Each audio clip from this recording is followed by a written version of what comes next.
নমস্কার।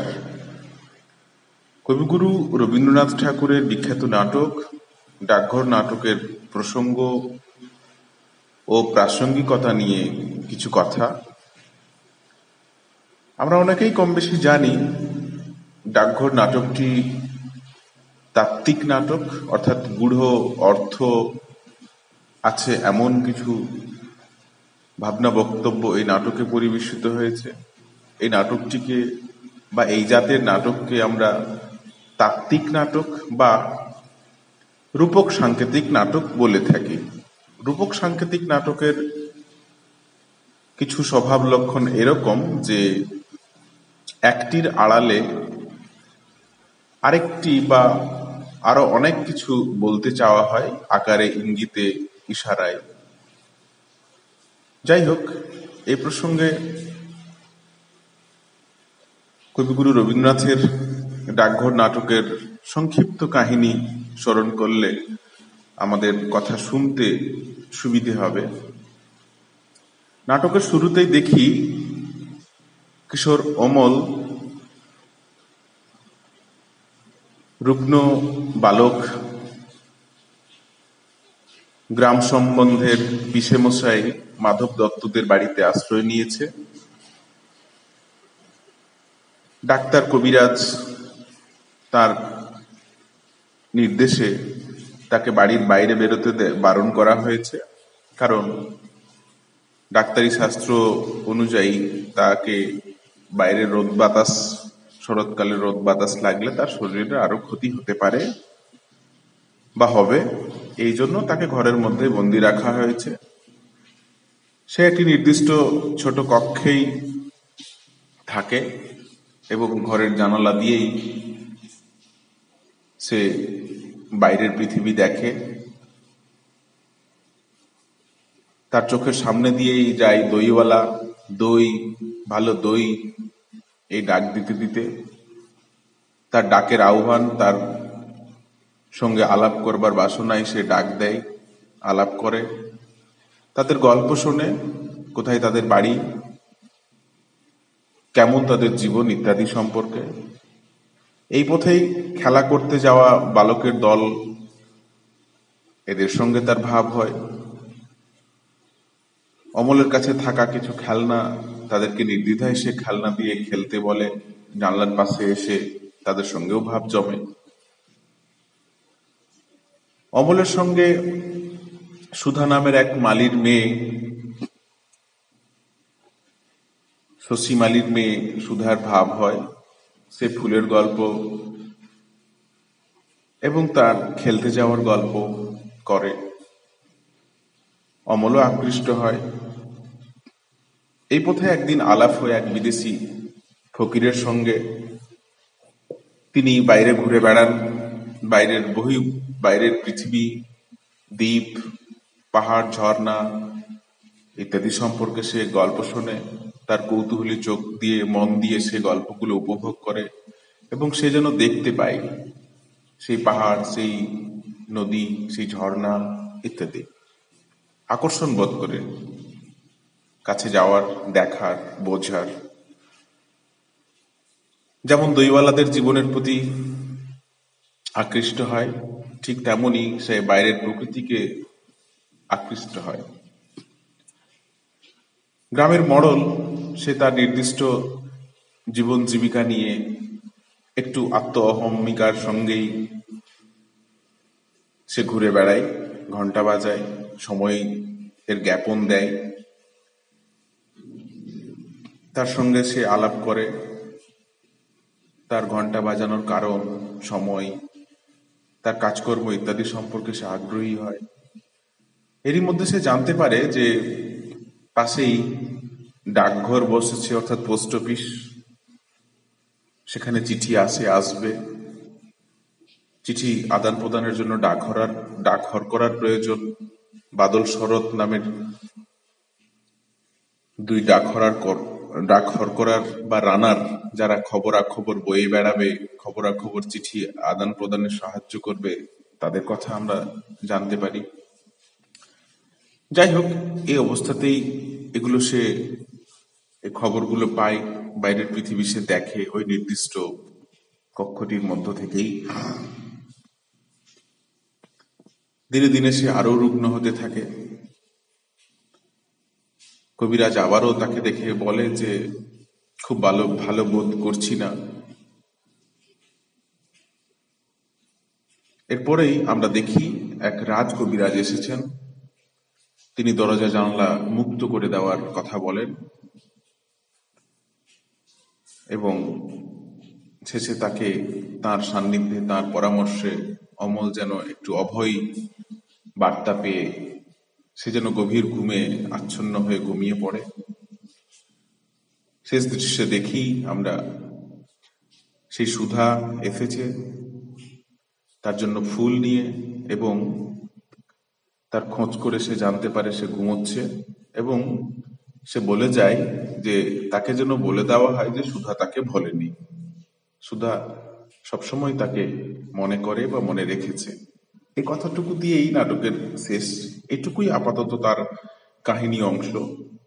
কিন্তু যদি এই কাহিনীর ভেতর আমরা দেখি, যদি গভীরভাবে পর্যালোচনা করি, আজকের যুগ, পরিস্থিতি, জীবন ইত্যাদির সঙ্গে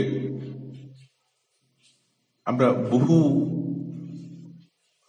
মন্ত্রণা পেতে পারি আমাদের সমস্যা এবং সমাধানের জায়গায়। আজকের ব্যস্ততার যুগে আমাদের একান্নবর্তী পরিবার, যৌথ জীবন ভেঙে পড়েছে। ছোট ছোট ইউনিটে, এত ফিট বাই এত ইঞ্চির ঘরে আমরা আমাদের স্বামী স্ত্রী বা তার দুই এক সন্তান নিয়ে বাস করছি। বাইরের সঙ্গে যোগাযোগ আমাদের প্রায় বিচ্ছিন্ন। আমাদের আত্মীয়তা এগুলোর সঙ্গেও যোগ সেই রকমই। হয়তো ফোন SMS একটু একটু কথা হয়, কিন্তু এই নাটকে কোথাও যেন একটা বার্তা দেয়া হচ্ছে যে মানুষের সঙ্গে, মানুষের পাশে আরো কাছাকাছি হওয়া, তাদের গল্প শোনা, নিজেকে মেলানো, নিজেকে জানা এবং কোনো কাজকেও ক্ষুদ্র না ভেবে এই যুগজীবনের সঙ্গে নিজেকে মিলিয়ে রাখা। এতে আমাদের যে একাকিত্ব বা নিঃসঙ্গতা বা বেকারত্ব বা হতাশা থাকে তা যেন দূরীভূত করা সম্ভব। অমলকে প্রথম থেকেই দেখি রুগ্ন অবস্থায়। ডাক্তারের মতে সে, কবিরাজের মতে সে এভাবেই জীবন কাটাচ্ছে। অর্থাৎ ডাক্তারের সঙ্গে একজন মানুষের যোগের কথা বলা আছে। অর্থাৎ আমরা অসুস্থ বোধ করলে তৎক্ষণাৎ যেন ডাক্তারের কাছে যাই বা ডাক্তারি পরামর্শ মানি। কিন্তু এটিও ঠিক যে ডাক্তারি পরামর্শ কতটুকু মানা উচিত বা উচিত নয়, ডাক্তারের সমস্ত পরামর্শও যে ঠিক তাও কিন্তু নয়। কারণ আমরা যারা ভাবি যে দুই এক অক্ষর বা দু চারটি বই পড়া পণ্ডিত, সেই বড় পণ্ডিতদের কথাই শেষ কথা, তাও কিন্তু নয়। আসলে এই খোলামেলা প্রকৃতি, মানুষজনের সঙ্গে আলাপ, আরো কিছু জানা, এগুলোর মধ্য দিয়েই জীবন পূর্ণ থেকে পূর্ণতার পথে এগিয়ে যায়। এই কথাগুলিও যেন ইঙ্গিত করা হচ্ছে এই নাটকের মধ্য দিয়ে। এবং অমলকে দেখেছি যে সে দইওয়ালা হতে চায়, সেইভাবে দই ফেরি করতে চায়, বা ভিক্ষে করতেও তার কোনো আপত্তি নাই। এই কর্মহীন পৃথিবীতে বেকারত্ব বা কাজের যেখানে খোঁজ নেই, যে কোনো কাজকেই যেন আমরা তুচ্ছ না ভাবি, এই প্রসঙ্গও যেন এখানে একটা কোথাও যেন উঁকি মারে আর কি। কোনো কাজই ছোট নয়, কোনো মানুষও আমাদের উপেক্ষার বা ঘৃণার বস্তু নয়। অমল কিন্তু তার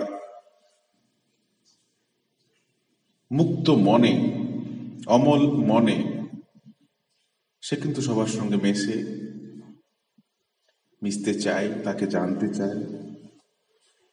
কি জানি, এভাবেই যেন আমাদের হতাশা, একাকিত্ব কাটতে পারে বলে কবিগুরু যেন সংকেত দিয়েছেন। তাছাড়া আমরা শুধুই যারা বই পড়ে পণ্ডিত হতে চাই, খেলাধুলা, মাঠে যাওয়া বা বহু মানুষের সঙ্গে মেশা বা মেশানো নিজেকে, এই জায়গায় যারা একটা বিশেষ দূরত্বে অবস্থান করছি, এভাবে আমাদের শৈশব মানুষের স্বাস্থ্য রুগ্ন হয়ে যাচ্ছে দিনে দিনে, এই জায়গাও কেমন যেন আমাদের প্রশ্ন চিহ্নের সামনে দাঁড় করিয়ে দেয় যে শুধু এইটাই একমাত্র বা ভালো পথ নয়। খেলাধুলা, মানুষের সঙ্গে মেশা, কোথাও বা বাইরের প্রকৃতির নদী জল, মাঠ ঘাট, ঝর্ণা ইত্যাদির মাঝখানে গিয়ে আরো একটু শুদ্ধ বাতাস, প্রাণ ভরা এক বুক নিঃশ্বাস যেন আমরা নিয়ে বাঁচতে পারি।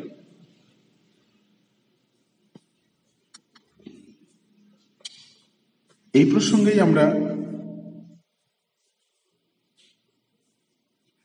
ডাকঘর প্রসঙ্গটি কথা একবার উল্লেখ করতে পারি। হ্যাঁ, বর্তমান যুগে ইমেল, হোয়াটসঅ্যাপ, চ্যাট ইত্যাদির যুগে যেন চিঠি লেখার প্রয়োজনীয়তা বা ডাকঘরের প্রয়োজনীয়তা, ডাকঘর মানে যেখানে চিঠি আদান প্রদান বা চিঠি আসে যায় তার যে হিসাব কিতাব, সেই ডাকঘরগুলোও কেমন যেন অপ্রাসঙ্গিক হয়ে উঠছে চিঠি লেখার প্রসঙ্গ। আজকে আমাদের কপি পেস্ট শেয়ার ডিলিট খুব সহজ বিষয়, কিন্তু যদি আমরা কোনো কিছু লিখে আমার মনের খবর দিই বা নিই বা সংগ্রহ করি বা সংরক্ষণ করি, তাতে আমাদের চিন্তা ভাবনাগুলো যেমন অক্ষয় হয়ে থাকবে দিনে দিনে, তেমনি চিঠি লেখার মধ্য দিয়ে আমাদের ভাষা, বানান, বক্তব্যও যেন শুদ্ধতার জায়গায় কোথাও ছুঁয়ে ফেলবে। ডাকঘর আজকে অপ্রাসঙ্গিক হয়ে পড়ছে, কিন্তু এই ডাকঘর, খবর লেনদেন, ডাকঘর করা, চিঠির আদান প্রদান, খবর নেওয়া, খবর দেওয়া, এই প্রসঙ্গে কোথাও যেন আমাদের এই বিচ্ছিন্ন বা ব্যস্ততার জীবনেও একটা সংযোগের কথা বলছেন, একটা ইউনিটির কথা বলছেন কবিগুরু রবীন্দ্রনাথ, যেখানে বহু মানুষের খোঁজ খবর আলোচিত হবে। সেই যেন আগেকার একটি ছোট্ট ক্লাব ঘর বা চণ্ডী মণ্ডপের মতো আলোচনা, সমালোচনা, এবং সেখানে যে যুক্তিতর্ক বা প্রাণবন্ত আলোচনা ফিরে আসবে আমাদের ভবিষ্যৎ শক্তি ও সামর্থ্য যোগাতে। ঠাকুরদা চরিত্রটির মধ্য দিয়ে আমরা দেখি তার হাসি খুশি খেলা খেলা ভাব, তার সঙ্গে সকলেরই বন্ধু বন্ধু ভাব। সে তার বৈরাগ্য বা তার রসিকতাপূর্ণ জীবন দিয়ে আমাদের যেন একেবারে একটু হিসেব কিতেবি বৈষয়িক জীবনের বাইরে তিনি যেন হাসি আনন্দের কথা, সকলের সঙ্গে মিলেমিশে থাকার কথা, এবং তার যে ঈশ্বর ভক্তি, সেই ঈশ্বরকে আমরা যাই বলি না কেন, যেমন ভাবে নিই না কেন, অর্থাৎ আমাদের স্রষ্টা, এই বিশ্ব প্রকৃতির রূপ ও রহস্য ইত্যাদিকে স্মরণ করা এবং আমাদের খানিকটা গরিব চিত্তকে বা খালি হৃদয়কে একটু ভক্তিরসে, একটু আধ্যাত্মিক হয়ে যেন নিজেকে বোঝা বা বোঝানো বা আরো পূর্ণ হওয়ার কথা বলছে। সেই ফকির যেমন অকিঞ্চন বা তার বিষয় সম্পত্তির প্রতি লোভহীন অবস্থায় তিনি যেমন করে ঘুরে বেড়ান বা দেখেন, তার মধ্যে একটা অপার্থিব সুখ, আনন্দ তিনি উপভোগ করেন। আমাদেরও এই বৈষয়িক জীবনের 10টা 5টা বা একেবারে কাজে বাঁধা যে জীবন, সেই ব্যস্ততার জায়গা থেকেও একটু ভোগ নই, মুক্তি, ত্যাগ তিতিক্ষার কথার মধ্য দিয়ে তিনি যেন একটি আনন্দ উপভোগের কোনো বার্তা দিতে চান কোনো এক দূরতর দ্বীপ, বাইরের কোনো জগৎ পৃথিবীর সঙ্গে আমাকে আরো বেশি যোগাযোগ রাখতে, হয়তো আরো কোথাও বহু কিছু অনাবিষ্কৃত ভূখণ্ড বা জায়গা রয়েছে।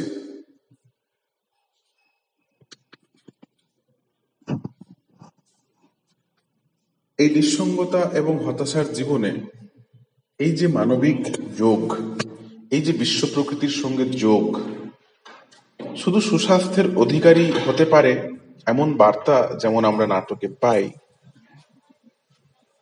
কোথাও যেন আমরা প্রকৃতির সঙ্গে ছিন্ন হয়ে যাওয়া জীবনকেও যেন আমরা আরো গভীরভাবে, আরো নিকট থেকে উপলব্ধি করে যেন আমরা আরো শক্ত, সুস্থ, আরো সমর্থ জীবনের দিকে যেন আমরা এগিয়ে যাই, এই আত্মিক উদ্বোধনের পথে, পূর্ণ থেকে সম্পূর্ণতার পথে।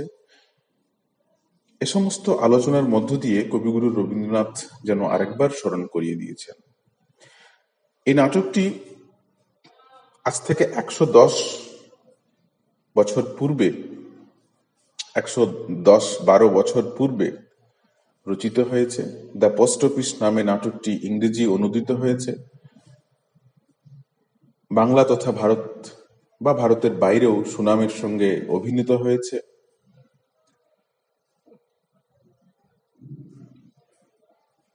এই কোভিড অতিমারির অভিজ্ঞতা নিয়ে আমরা যারা জীবন অতিবাহিত করলাম ভয়ে, আতঙ্কে, আশঙ্কায়, সেই নির্বাসিত, সেই কোয়ারেন্টাইন, সেই নির্বাসন ঘরের মধ্যে বদ্ধ জীবনে থাকতে থাকতে আমাদের সেই অমলের মতোও যেন মনে হয়েছিল একাকিত্ব, নিঃসঙ্গতা, ভয়।